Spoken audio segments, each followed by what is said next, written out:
हर हर महादेव दोस्तों। अब इस्कॉन के पाखंड की हद पार हो चुकी है। वो हमेशा एक बात बोलता है कि भगवान विष्णु दूध है और भगवान शिव दही, इसलिए विष्णु शिव बन सकते परंतु शिव कभी भी विष्णु नहीं बन सकते।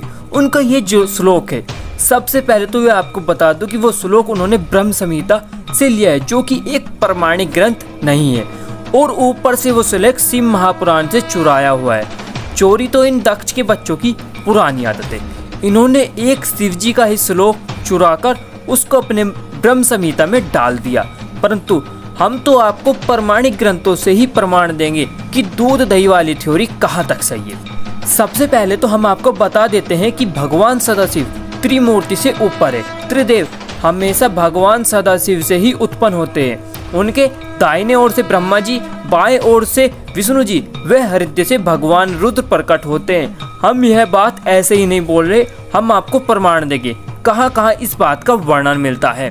लिंग पुराण के पूर्व भाग के अध्याय 102 के 44वां श्लोक, शिव महापुराण के रुद्र संहिता के सृष्टि खंड के अध्याय 16 का 36वां श्लोक, कुर्मा पुराण के पूर्व भाग के अध्याय 25 का 92वां श्लोक, श्रीमद् भागवतम के 8वें स्कंद के अध्याय 7 का 23वां श्लोक, पद्म पुराण के पाताल खंड के अध्याय 108 का 5वां व 6वां श्लोक, ब्रह्मांड पुराण के अनुसंग पाड़ा के अध्याय 26 का 28वां श्लोक, वायु पुराण का पहला खंड के अध्याय 55 का 58वां श्लोक। इन सब पुराणों के जो श्लोक है उनके अनुसार भगवान सदाशिव के दाएं ओर से ब्रह्मा जी व बाएं ओर से विष्णु जी प्रकट हुए और उनके हृदय से भगवान रुद्र प्रकट हुए।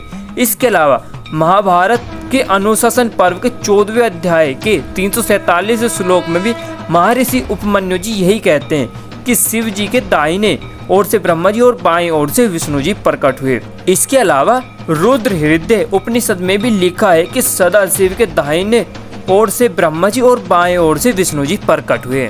महाभारत के द्रोण पर्व के 202वें अध्याय के 150वें श्लोक में लिखा है, ब्रह्मा विष्णु महेश और निराकार ब्रह्म भगवान शिव के ही रूप है।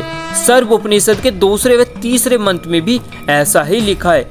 इन बातों से ये साबित होता है कि ब्रह्मा विष्णु और महेश भगवान सदाशिव से ही प्रकट होते हैं। दोस्तों, अब हम कुछ ऐसे क्षणों पर नजर डालते हैं जब भगवान शिव भगवान विष्णु बने।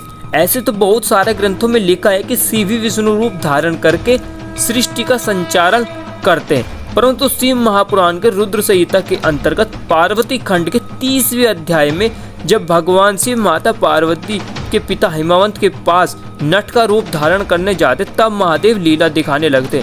तब वो कभी भगवान विष्णु बनते हैं तो कभी भगवान ब्रह्मा तो कभी सूर्य बनते।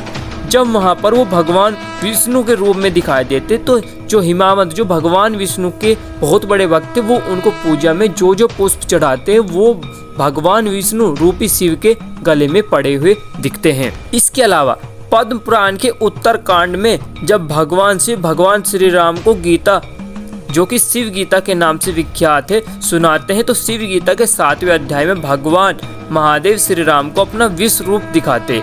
भगवान शिव के विश्व रूप में भगवान विष्णु भी दिखाई देते हैं। इसी तरह कुर्मा पुराण के उत्तर भाग में जब भगवान शिव ईश्वर गीता के 5वें अध्याय में अपना विश्व रूप दिखाते हैं, तो इस समय भी उनके विश्व रूप में भगवान विष्णु थे।